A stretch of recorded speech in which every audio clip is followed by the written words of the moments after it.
Hello friends, I am Sarita Jain, lecturer in electronics, Government Polytechnic, Jalgaon. In last lecture, we have seen basics of inductors like inductors, definition of inductor. मागच्या लेक्चरमध्ये किंवा मागच्या व्हिडिओमध्ये आपण इंडक्टरचे basic बघितले, ज्यामध्ये आपण इंडक्टरची डेफिनेशन, त्याचं वर्किंग प्रिन्सिपल, त्याचं कन्स्ट्रक्शन, त्याचं क्लासिफिकेशन हा पार्ट बघितला आणि ऍक्च्युली इंडक्टर कसे दिसतात ते पण आपण पाहिलं. इंडक्टरचे ऍप्लिकेशन्स आपण बघितले. आजच्या लेक्चरमध्ये किंवा आजच्या व्हिडिओमध्ये आपण रेजिस्टरचं कलर कोडिंग आणि त्यावर बेस्ड एक्झाम्पल्स जे आहेत ते आपण बघणार आहोत. सो याच्यामध्ये जसं रेजिस्टरमध्ये 3 टाइप्स असतात, कलर 3 टाइपच्या सिस्टीम्स असतात, बँड सिस्टीम, तशा इंडक्टरमध्ये पण 3 टाइपचे कलर बँड सिस्टीम्स असतात. ते आपण बघूयात आता. So there are 3 types of systems, first, second, third, that is 3 band, 4 band and 5 band system. जसं रेजिस्टरमध्ये 3 बँड, 4 बँड, 5 बँड असते, तशी इंडक्टरमध्ये सुद्धा 3 बँड, 4 बँड आणि 5 बँड अशा 3 प्रकारच्या सिस्टीम्स असतात. सो जर याच्यातला चौथा बँड जो आहे तो जर म्हणजे मल्टिप्लायरचा बँड, बेसिकली 3 बँड सिस्टीम मध्ये तिसरा बँड असेल, चौथ्या बँड मध्ये 4 बँड सिस्टीम मध्ये पण तिसरा बँड असेल आणि 5 बँड सिस्टीम मध्ये जर चौथा बँड गोल्ड असेल तर त्याचा जो मल्टिप्लायर असतो तो 10⁻⁻1 असतो आणि त्यामुळे 1 डेसिमल पॉइंटने आपल्याला लेफ्टला शिफ्ट व्हावं लागतं. सिमिलरली जर सिल्वर असेल 2 डेसिमल पॉइंटने आपल्याला शिफ्ट व्हावं लागेल, कारण त्याचा मल्टिप्लायर जो आहे तो 10⁻⁻2 आहे. It is similar to that of resistor. So याचं जे आहे गोल्ड आणि सिल्वरचं दोघांचेही मल्टिप्लायर जे आहेत ते आपल्या बेसिक रेजिस्टरचे जसे असतात त्याप्रमाणे असतात इंडक्टरचे. सो जसं आपण रेजिस्टन्स हा ओहम मध्ये मेजर करतो, बेसिक युनिट जे आपण यूज करतो कलर कोडिंग नंतर ते ओहम असतं, तसं याच्यामध्ये इंडक्टरसाठी जे बेसिक युनिट यूज होतं ते मायक्रो हेनरी असतं. म्हणजे बाय डिफॉल्ट जी रेजिस्टरची व्हॅल्यू असेल कलर कोडिंग वरून येणारी, त्याला आपण युनिट हेनरी न वापरता मायक्रो हेनरी यूज करणार आहोत, कारण कलर कोडिंगचं बेसिक प्रिन्सिपल हे तेच आहे की याचा जो बेसिक युनिट आहे ते मायक्रो हेनरी असतं कलर कोडिंग नंतर. जेव्हा एक्झाम्पल बघू तेव्हा तुम्हाला लक्षात येईल.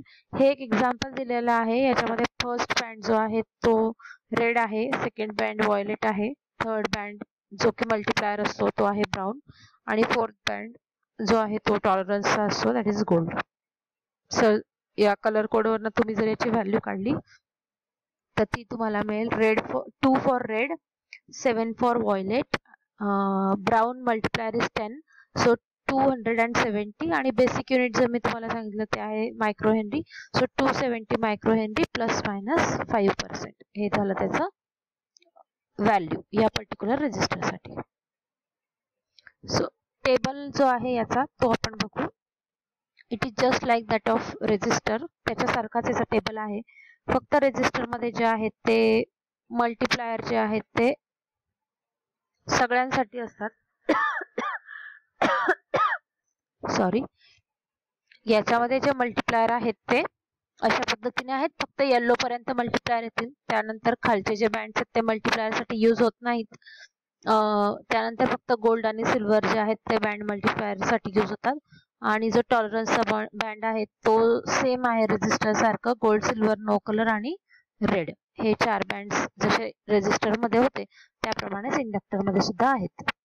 सो एक्झाम्पल बघूयात आपण. पहिलं एक्झाम्पल आहे, an inductor has a color band sequence red, violet, orange, silver, find value of inductance. हा सिक्वेन्स दिलेला आहे, याच्यावरून आपल्याला इंडक्टन्सची व्हॅल्यू फाइंड आउट करायची आहे. तर सिक्वेन्स आहे रेड, व्हायोलेट, ऑरेंज आणि ग्रीन. सो जर आपण तो सिक्वेन्स घेतला तर रेड 2 इंडिकेट करतो, पहिले ते 2 बँड असतात ते डिजिट इंडिकेट करतात, मागच्या टेबलमध्ये आपण पाहिलं. फर्स्ट बँड जो आहे तो डिजिट इंडिकेट करतो, सेकंड बँड पण डिजिट इंडिकेट करतो, थर्ड बँड मल्टिप्लायर इंडिकेट करतो ही, आणि चौथा जो बँड आहे तो टॉलरन्स इंडिकेट करतो. ही नॉर्मल 4 बँड जी सिस्टीम आहे त्याच्यासाठी आहे. जर 5 बँड सिस्टीम असेल तर त्यामधला फर्स्ट, सेकंड आणि थर्ड बँड डिजिट इंडिकेट करतो, चौथा बँड मल्टिप्लायर इंडिकेट करतो आणि 5वा बँड टॉलरन्स इंडिकेट करत असतो. ठीक आहे, तर अशा पद्धतीने असतं. काही काही केसेसमध्ये 5 band system mostly military purpose वगैरे साठी यूज होतं, मग त्या केसमध्ये पहिला जो बँड असेल तो सिल्वर कलरचा असतो, तो मिलिटरी व्हॅल्यू आहे असं इंडिकेट करत असतो. मग त्या केसमध्ये मात्र 5 बँड जरी सिस्टीम असली तरी त्याचं कलर कोडिंग हे 4 बँड सारखंच असतं. जो पाचवा म्हणजे पहिला जो बँड असतो तो बेसिकली म्हणजे त्याच्यामध्ये सेकंड आणि थर्ड बँड जे आहेत ते डिजिट इंडिकेट करतात. फर्स्ट बँड मिलिटरी पर्पजसाठी आहे की आणखी दुसऱ्या कुठल्या पर्पजसाठी आहे ते इंडिकेट करतो. सो हे एक्झाम्पल आहे. रेड 2 इंडिकेट करतो, व्हायलेट 7 इंडिकेट करतो, थर्ड बँड ऑरेंज आहे तो मल्टिप्लायर असणार 10⁻³ आणि फोर्थ बँड सिल्वर आहे जो की टॉलरन्सचा बँड आहे जे इंडिकेट करतं ±10%. सो याची व्हॅल्यू झाली 27 × 10⁻³ ±10% मायक्रो हेनरी. ती आपण अशा पद्धतीने लिहू शकतो. So 27 × 10⁻³ micro Henry ±10%. So micro means 10⁻⁻6. जर 10च्या पॉवर 3-6 जर केली तर तुम्हाला मिळेल 10⁻³ सो आपण हा जो आहे हा अशा पद्धतीने लिहू शकतो 27 मिली हेनरी. अशा टाईपने आपण हे लिहू शकतो. सो त्याच्या 10% आपल्याला व्हॅल्यू किती असेल मग ती फाइंड आउट करावी लागेल, कारण त्याची रेंज आपल्याला फाइंड आउट करायची आहे इंडक्टरची. चौथा बँड दिलेला असेल तर तुम्हाला रेंज फाइंड आउट करणं मस्ट असतं. सो याच्यामध्ये चौथा बँड दिलेला आहे जो सिल्वरचा बँड आहे ±10%चा. So 10% of 27 milli henry is 2.7 milli henry. त्याला आपण एकदा या 2.27 मध्ये ऍड करणार, एकदा सबस्ट्रॅक्ट करणार तर आपल्याला अशा पद्धतीच्या व्हॅल्यू मिळतील. So 27 plus 2.7 is 29.7 and 27 minus 2.7 is 24.3. So practical value of inductor जी आहे ती 24.3 to 29.7 मिली हेनरी या रेंज मध्ये लाई करेल. नेक्स्ट एक्झाम्पल आपण बघूया. सिमिलर टाईपचं एक्झाम्पल आहे. याच्यामध्ये फक्त कलर सिक्वेन्स चेंज झालेला आहे. रेड रेड गोल्ड गोल्ड अशा कलर सिक्वेन्स आहे. So red first band, second band red म्हणजे फर्स्ट डिजिट सेकंड डिजिट जे आहेत ते रेडचे येतील. Red indicates 2.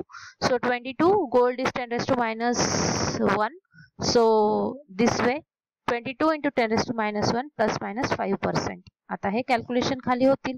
सो 22 × 10⁻⁻1 म्हणजेच 2.2 मिली हेनरी. हा 10⁻⁻1 याला मल्टिप्लाय केला तर येईल 2.2 आणि बेसिक युनिट मायक्रो हेनरी असतं त्यामुळे micro Henry. So 2.2 micro Henry ±5% अशा पद्धतीचं असेल. So 5% of 2.2 micro Henry is 0.11 micro Henry इथे लिहिलेलं आहे. त्याला एकदा ऍड करणार, एकदा सबस्ट्रॅक्ट करणार या व्हॅल्यू मध्ये तर आपल्याला जी इंडक्टरची व्हॅल्यू आहे ती कुठल्या रेंजमध्ये लाई होते ते कळेल. सो इंडक्टरची value he 2.09 to 2.31 micro Henry या रेंजमध्ये लाई करेल. हे झालं second example.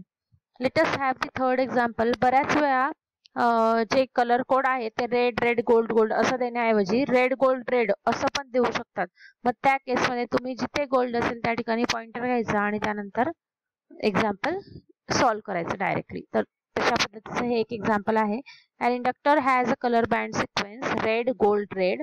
Find value of inductance. So red gold red. Red indicates 2, gold indicates 0, and again red indicates 2. So 2.2 micro henry he value असेल directly इंडक्टर्सची. Similarly, we can have the another example, that is example number 4. So an inductor has a color band sequence of gold yellow violet. Find value of inductance. हा sequence दिला आहे, याच्यावरून आपल्याला value find out करायची आहे. So इथे gold पुन्हा point indicate करेल, येलो आणि व्हायोलेट आहे पुढे. So yellow indicates 4, violet indicates 7. So 0.47 micro henry ही व्हॅल्यू असेल इंडक्टरची. अशा पद्धतीने हे 4 एक्झाम्पल्स आहेत. पुढचं जे यामध्ये तुम्हाला काही एक्झाम्पल प्रॅक्टिससाठी देत आहे ते तुम्ही सॉल्व्ह करायचे आहेत. An inductor has consider this as an assignment. याला असाइनमेंट कन्सिडर करा आणि हे तुम्हाला सॉल्व्ह करायचे. An inductor has a color band sequence as below. Find value of inductance. So हे 4 दिलेले आहेत, लिहून घ्या लगेच. Orange orange orange gold. दुसरा जो सिक्वेन्स आहे तो आहे ग्रीन ग्रे रेड रेड. तिसरा सिक्वेन्स आहे brown white yellow silver. And चौथा जो आहे तो येल्लो व्हायोलेट सिल्वर सिल्वर. अशा पद्धतीचं दिलेले आहेत. याच्यासाठी तुम्हाला इंडक्टरची जी व्हॅल्यू आहे ती फाइंड आउट करायची आहे. म्हणजे रेंज कुठल्या रेंजमध्ये इंडक्टर लाई करेल ते तुम्हाला फाइंड आउट करायचं आहे. आय होप तुम्हाला सगळ्यांना कळलं असेल. जर तुम्हाला हा व्हिडिओ आवडला असेल तर चॅनल सबस्क्राईब करा, लाईक करा आणि शेअर करायला विसरू नका. Thank you very much.